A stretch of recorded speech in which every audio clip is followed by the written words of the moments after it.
নমস্কাৰ আপোনালোকে চাবলৈ আৰম্ভ কৰিছে নিউজ নাও আৰু মই অনুপম বৰা। যোৰহাট তৰাজান গণেশ পূজাৰ উদযাপন সমিতিৰ উদ্যোগত উদযাপন কৰা হয় শ্ৰী শ্ৰী গণেশ পূজা। নিউজ নাওৰ এক বিশেষ প্ৰতিবেদন। যোৰহাট তৰাজান গণেশ পূজা উদযাপন সমিতিৰ উদ্যোগত তৰাজান পূজা সন্মিলনৰ 3 দিনীয়া বৰ্ণাঢ্য কাৰ্যসূচীৰে অনুষ্ঠিত হয় শ্ৰী শ্ৰী গণেশ পূজা। অগণন ভক্তৰ আগমনেৰে এক আধ্যাত্মিক পৰিৱেশ বিৰাজ কৰিলে তৰাজান পূজা সন্মিলনত।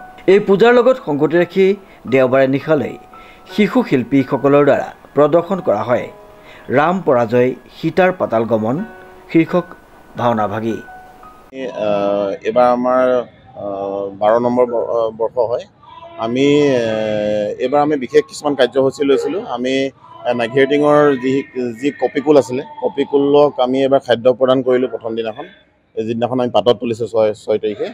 7 তাৰিখৰ পৰা আমাৰ গণেশ পূজা অনুষ্ঠিত হ'ল আৰু 8 তাৰিখে আজি শিশু ভাওনা হৈছে। আৰু লগতে আমি অনাথ আশ্ৰমত আমি প্ৰত্যেকবাৰে আমি খাদ্য তাত আমি প্ৰদান কৰোঁগৈ। আৰু লগতে আমি প্ৰত্যেকখন শৰাইৰ লগত এটাকৈ কলপুলি প্ৰদান কৰোঁ প্ৰত্যেকবাৰতে। আজি 5 বছৰ আমি সেইটো কাম কৰি আহিছোঁ। আমি মানে যিটো আমাৰ প্ৰদূষণমুক্ত এখন সমাজ বিচাৰিছোঁ, তৰাজানত আমি যিমানখিনি ভক্ত আহে শৰাই দিবলৈ আহে প্ৰত্যেকখন শৰাইৰ লগত আমি একোটাকৈ কলপুলি প্ৰত্যেকবাৰে দি আহিছোঁ। এইখিনি ক্ষেত্ৰত আমাৰ এগ্ৰিকালচাৰ ইউনিভাৰ্চিটিয়ে যথেষ্ট সহায় কৰি আছে। লগতে এগ্ৰিকালচাৰ আমি যদিও ক্ৰয় আনো তেওঁলোকে আমাক সেই কলপুলিসমূহ যোগান ধৰে। এইবাৰ G9 কলপুলি দিছোঁ আমি। আৰু সেই কলপুলিসমূহৰ পৰা যি কল মানে যাৰ ঘৰত লাগে তেওঁলোকে আমাক ফটো পঠিয়ায় আৰু যাৰ কল ভাল হয় শ্ৰেষ্ঠজনক আমি পুৰস্কৃতও কৰোঁ।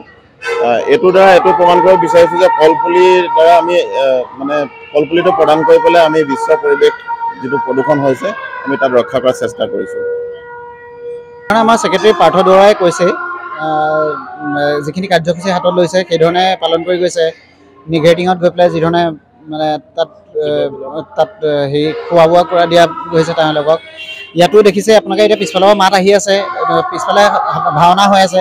গতিকে এখন টাউনৰ মাজমজিয়াত এটা সুন্দৰ পৰিৱেশ কৰি পেলাই ৰাইজৰ মৰম আৰু আশীৰ্বাদ যিহেতুকে আজি 12 বছৰে এনেকৈ গণেশ পূজাভাগ আমি ইয়াত পাতিব পৰা হৈছোঁ। আৰু যিটো আধ্যাত্মিকতা পৰিৱেশ মন্দিৰত এনেকৈ পাতি পেলাই এইটো সঁচাকৈয়ে মানে অতুলনীয়। আৰু এয়া ৰাইজৰ মৰম আৰু আশীৰ্বাদ থকাৰ কাৰণে আজি আমি এইখিনিলৈকে আগবাঢ়িব পাৰিছোঁ। আৰু নিঘেৰিটিঙৰ বান্দৰ কেইজনমান যেন বান্দৰকেইটাক আমাৰ খোৱাৰ আয়োজন কৰিছোঁ। আমি 6 তাৰিখে খুৱাইছোঁ, 6 তাৰিখে ৰাতিপুৱা গৈ মেলি খুৱাইছোঁ।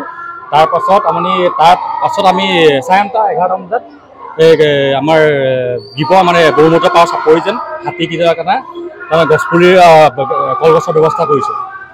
ঠিক আছে, সেইটো আমাৰ প্ৰতি বছৰ থাকিব। তাৰমানে বান্দৰ খোৱাটো প্ৰতি বছৰ থাকিব। তাৰপাছতে আমাৰ পূজা ষ্টাৰ্ট হ'ব। তাৰমানে শ্ৰীমন্ত মাধৱ বৰুৱাৰ ৰিপৰ্ট, নিউজ নাও।